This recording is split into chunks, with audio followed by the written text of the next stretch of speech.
हाशिम एक शहर का पढ़ा लिखा नौजवान था। दिन में ऑफिस और रात को दोस्तों के साथ मौज मस्ती उसकी आदत बन चुकी थी। कभी कभी माँ की तबीयत पूछ लेता, लेकिन उनके पास बैठने का वक्त नहीं था। अम्मी हमेशा एक ही बात कहती, बेटा, अल्लाह तुझे बुला रहा है, सुन ले उसकी आवाज़। हाशिम हंसकर कहता, अल्लाह के पास जाने की जल्दी अम्मी आपको होगी, मुझे नहीं। एक दिन जब हाशिम जल्दी ऑफिस जा रहा था, उसकी नज़र दरवाजे के पास रखी अम्मी की टूटी हुई चप्पल पर पड़ी। वह रुक गया। पहली बार उसे महसूस हुआ कि उसकी माँ पिछले 3 महीनों से उसी टूटी चप्पल में मस्जिद जा रही है।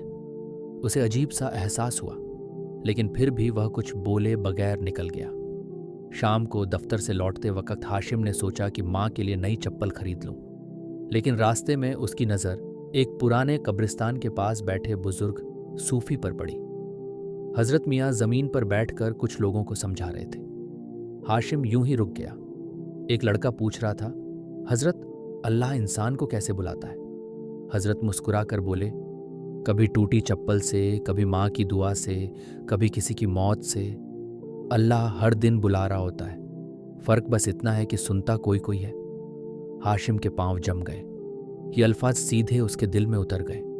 उसी रात उसने पहली बार अपनी माँ के पांव दबाते हुए कहा, अम्मी, माफ़ कर दो, मैंने बहुत देर कर दी, लेकिन अब मैं वापस आ गया हूँ। अम्मी की आंखों में आंसू थे। बेटा, जब अल्लाह बुलाता है तो देर भी उसकी रहमत का हिस्सा होती है।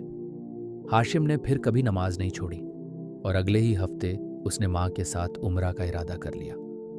कुछ महीनों बाद अम्मी इस दुनिया से रुखसत हो गई, लेकिन अपने पीछे एक छोटा सा खत छोड़ गई।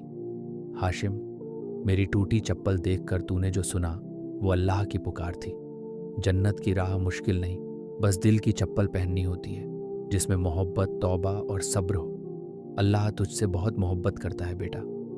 तेरी अम्मी ये कहानी हमें याद दिलाती है कि अल्लाह रोज़ हमें बुला रहा होता है, कभी माँ की टूटी चप्पल से, कभी किसी की नसीहत से, कभी दिल की बेचैनी से। बस अगर हम सुन लें तो जिंदगी बदल सकती है। हाशिम कराची की एक बड़ी मल्टीनेशनल कंपनी में काम करने वाला नौजवान था। बाहर से बहुत कामयाब, ब्रांडेड कपड़े, बड़ी गाड़ी, स्टाइलिश लाइफ, बट अंदर से बिल्कुल खाली।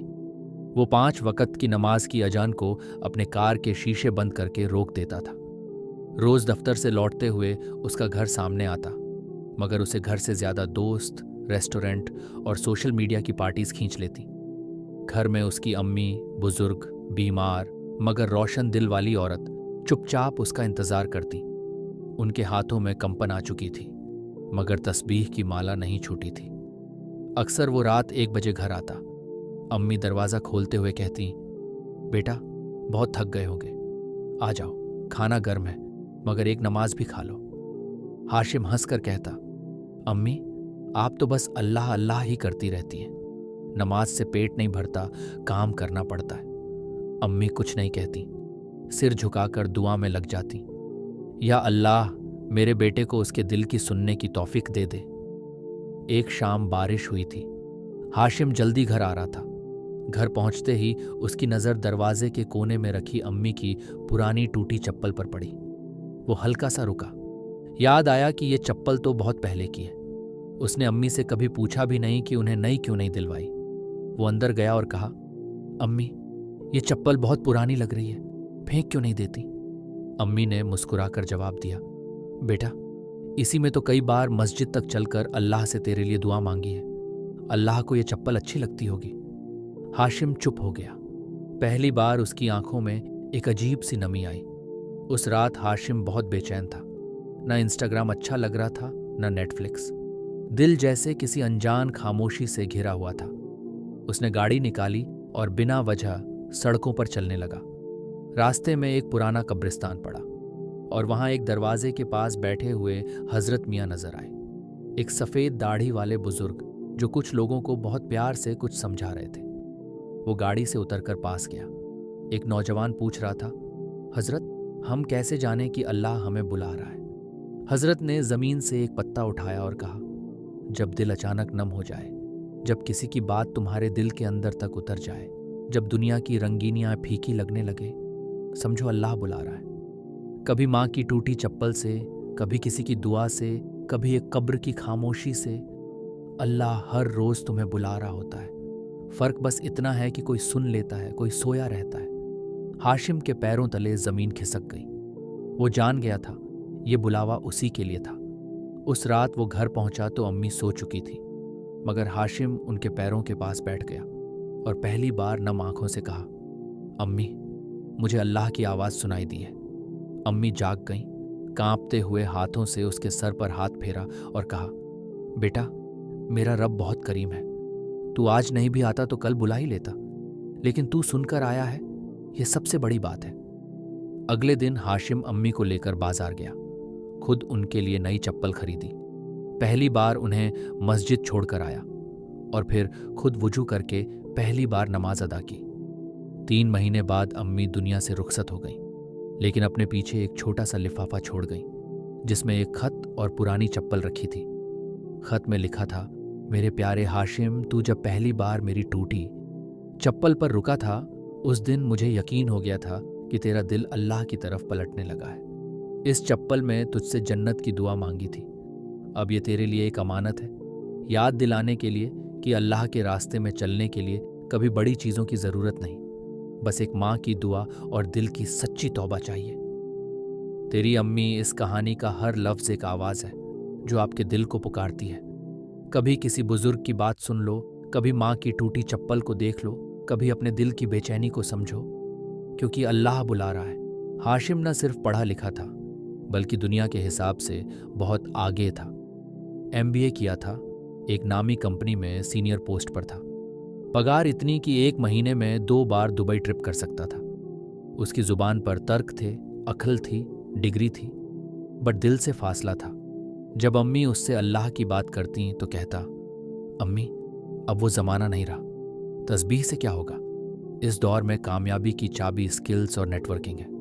अम्मी बस एक बात दोहराती, बेटा, कामयाबी वहाँ तक नहीं जहाँ आँख जाती है, कामयाबी वहाँ है जहाँ रूह सुकून पाती है। अम्मी का कमरा एक छोटी सी मस्जिद जैसा था। एक कोने में तस्बीह, एक दीवार पर काबा की तस्वीर और एक छोटी अलमारी में मुराकबा, दुआएं और बुजुर्गों की किताबें। वो नबी करीम की सीरत पढ़ती और अक्सर रो पड़ती। हाशिम पूछता, अम्मी, इतनी बार क्यों पढ़ती हो, सब तो याद होगा। वो मुस्कुराकर कहती, हर बार एक नया अश्क, एक नई तौबा निकलती है बेटा। कुरान और सीरत तो आईना है, हर बार अपना चेहरा और गहरा नजर आता है। एक रात हाशिम अपने दोस्तों के साथ एक पार्टी से लौट रहा था। गाड़ी चला रहा था, मगर दिल बेजार था। अचानक एक छोटी बच्ची को सड़क पर खड़ा देखा। ठंड से कांप रही थी, नंगे पांव। हाशिम ने उसे गाड़ी में बैठाया और पूछा, कहाँ जा रही हो। बच्ची ने मासूमियत से कहा, माँ की कब्र पर दुआ मांगने। वो कहती थी, अल्लाह सब सुनता है। उस बच्ची की आंखों ने हाशिम के सीने में पत्थर को तोड़ दिया। उसी वक्त उसने दिल ही दिल में कहा, ऐ अल्लाह, क्या तू मुझे भी बुला रहा है। घर आकर उसने पहली बार वुजू किया। पानी उसके चेहरे से नहीं, रूह से गुनाह धो रहा था। हर बूंद के साथ वो रो रहा था। नमाज के लिए जब उसने सजदा किया तो एक सच्चे ताल्लुक का पहला बीज बोया गया। सजदे में सिर्फ आंसू नहीं, एक सवाल भी था, ऐ अल्लाह, क्या अब भी मुझसे मोहब्बत है। और जवाब आया दिल के अंदर से, मैं तो तुझसे उस वक्त भी मोहब्बत करता था जब तू खुद से भी मोहब्बत करना भूल गया था। कब्रिस्तान वाले हजरत मियाँ से वो अब अक्सर मिलने जाता। एक दिन उसने हिम्मत करके पूछा, हजरत, अम्मी बहुत बीमार हैं, मेरी तौबा कबूल होगी। हजरत ने उसके सर पर हाथ रखकर कहा, बेटा, तौबा गुनाह से पलटना नहीं, रब की तरफ लौटना है। जब इरादा सच्चा हो तो माजी मिट जाता है और रहमत आहट बन जाती है। उसी दिन उसने कुरान की तिलावत शुरू की और पहली बार दिल से सूरह रहमान सुनी। और जब आया, फबी अय्ये आलाई रब्बिकुमा तू कज्जिबान, तो रो पड़ा, ऐ मेरे रब, मैं तेरे कितने नेमतों को झुठलाता रहा। एक सुबह अम्मी को हार्ट अटैक हुआ। हॉस्पिटल ले जाया गया, लेकिन उनका वक्त पूरा हो चुका था। लेकिन जाते जाते उन्होंने हाशिम का हाथ पकड़ा और धीरे से कहा, बेटा, अल्लाह ने तुझसे मेरी आंखों के सामने तौबा करवा कर मेरी जिंदगी मुकम्मल कर दी। मेरी जन्नत तू है और तेरा रब तेरी जन्नत बन जाएगा। बस चप्पल मत छोड़ना, वो रास्ते की निशानी है। हाशिम फूट फूट कर रो पड़ा। अब हाशिम एक मोटिवेशनल स्पीकर है। दुनिया भर में जाकर तौबा, माँ की मोहब्बत और अल्लाह की रहमत पर बात करता है। उसकी हर तकरीर में एक चीज़ ज़रूर होती है, एक टूटी हुई पुरानी चप्पल जो उसने एक ग्लास फ्रेम में रखी है। वो कहता है, ये सिर्फ चप्पल नहीं, जन्नत का नक्शा है और माँ की दुआ का चमत्कार। अख्ताम, अल्लाह कैसे बुलाता है? कभी किसी के आंसू से, कभी माँ की दुआ से, कभी एक टूटी चप्पल से, कभी तुम्हारे ही दिल की आवाज़ से। बस सुनना आना चाहिए। अगर आपने भी माँ की दुआ को महसूस किया हो तो इस वीडियो को लाइक ज़रूर करें। फेथ फ्यूजन को सब्सक्राइब करना मत भूलिएगा और कमेंट में हमें ज़रूर बताइए, क्या आपकी ज़िंदगी में भी कभी कोई टूटी चप्पल किसी टूटी उम्मीद को जन्नत की तरफ ले गई थी?